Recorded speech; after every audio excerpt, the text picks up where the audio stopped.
ये कहानी भारत और पाकिस्तान के बीच खेले गए उस T20 मैच की है जब पाकिस्तान के गेंदबाजों ने पूरी भारतीय टीम को महज 119 रनों पर ऑल आउट कर दिया था।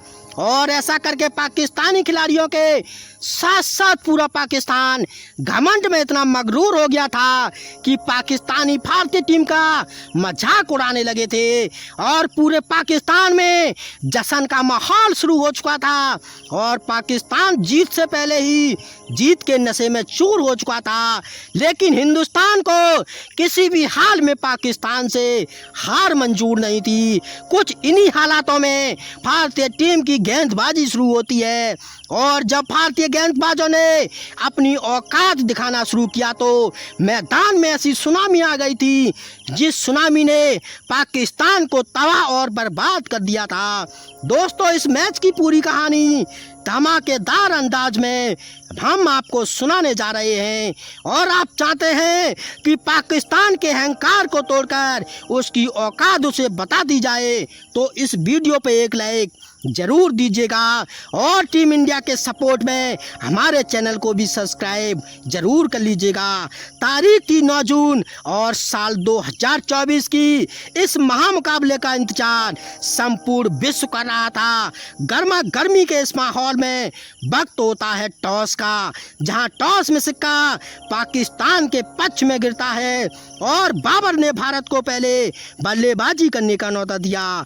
जहां शाहीन शाह अफरीदी को पहले ओवर में ही हिटमैन ने एक हिट छक्का लगाकर शाहीन की जबरदस्त खातिरदारी करी। रोहित ने अभी पाकिस्तानी गेंदबाजों को रडार में लेना शुरू ही किया था कि तभी खेल में बारिश का दखल होता है और जब दोबारा खेल शुरू होता है तो टीम इंडिया के साथ दस्तक देती है मुसीबतों की एक पहाड़, जहां भारत ने पहले अपने किंग विराट कोहली का विकेट खोया और फिर कप्तान रोहित भी अपने पांव को मैदान पर जमा नहीं पाते हैं। टीम इंडिया के दो दिग्गज पूरी तरह से धराशायी हो चुके थे। लेकिन तब संकट के इस घड़ी में एक छोर से ऋषभ पंत तो दूसरे छोर को अक्षर पटेल ने संभाला और सिर्फ संभाला ही नहीं बल्कि काउंटर अटैक करते हुए भारत के स्कोर को 6 ओवर के बाद 50 रनों तक पहुंचा दिया था।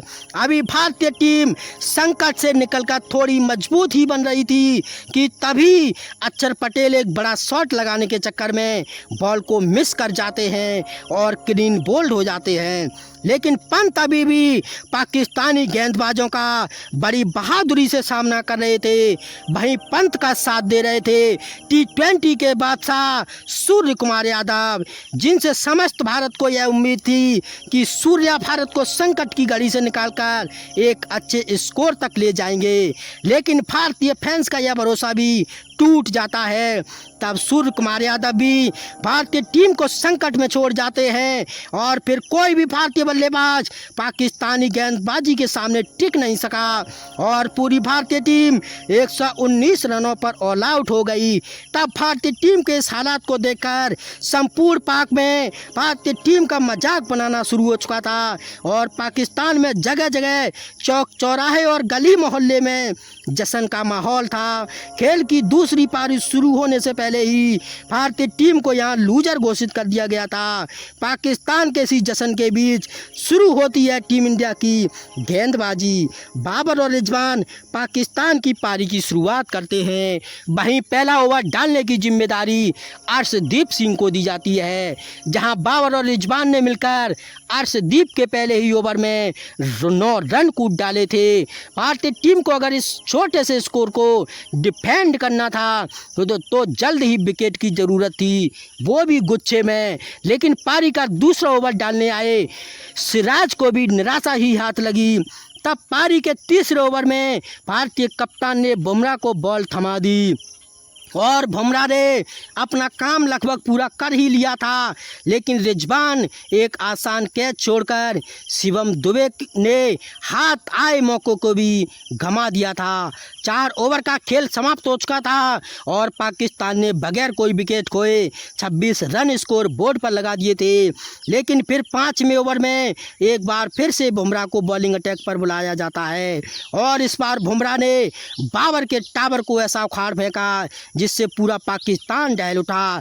तब पाकिस्तान को बहुत जल्द यह समझ में आ चुका था कि यहाँ दाल इतनी आसानी से नहीं गलने वाली है। इसलिए रिजवान के साथ उस्मान खान ने बच बच के खेलना शुरू किया।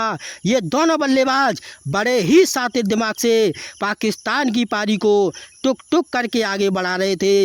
ये ना तो कोई बड़ा शॉट खेल रहे थे और ना ही कोई जोखिम ले रहे थे, क्योंकि टारगेट इतना छोटा था कि यह बात उन्हें समझ में आ गई थी कि सिंगल लेकर भी इस मैच को हम जीत लेंगे।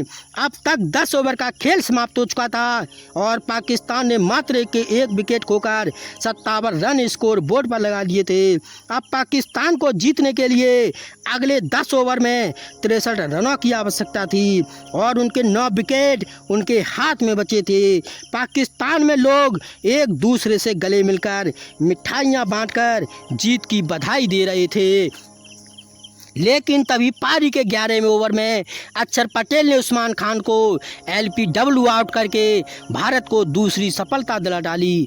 यहाँ से फिर जमान ने आते ही कुछ बड़े शॉट जरूर लगाए, लेकिन फिर हार्दिक पांड्या ने 13 रनों पर आउट करके जमान की पारी को अलविदा कह दिया। लेकिन मियां रिजवान अभी भी टीम इंडिया के लिए सरदर्द बनकर पिच पर डटे हुए थे, जिसने 14 ओवर की समाप्ति के बाद पाकिस्तान के स्कोर को 84 रनों तक पहुंचा दिया था। अगर भारत को यह मैच जीतना था तो रिजवान को आउट करना बेहद ज़रूरी हो गया था। इसलिए कप्तान ने एक बड़ा दांव आजमाते हुए बुमराह को फिर से बॉलिंग अटैक पर बुला लिया और बुमराह ने ओवर की पहली ही गेंद पर रिजवान को ऐसा बोल्ड मारा कि रिजवान हक्का बक्का रहकर पवेलियन की राह पर पकड़ चुका था। और यहाँ से अगले ओवर में भी अक्षर पटेल ने बेहतरीन गेंदबाजी करी और अब पाकिस्तान की बल्लेबाजी को भारतीय गेंदबाजी ने पूरी तरह से निस्ते नाबूद कर दिया था और देखते ही देखते भारत ने पाकिस्तान के जबड़े से जीत छीन ली थी और पाकिस्तान के जश्न को गम में बदल दिया था।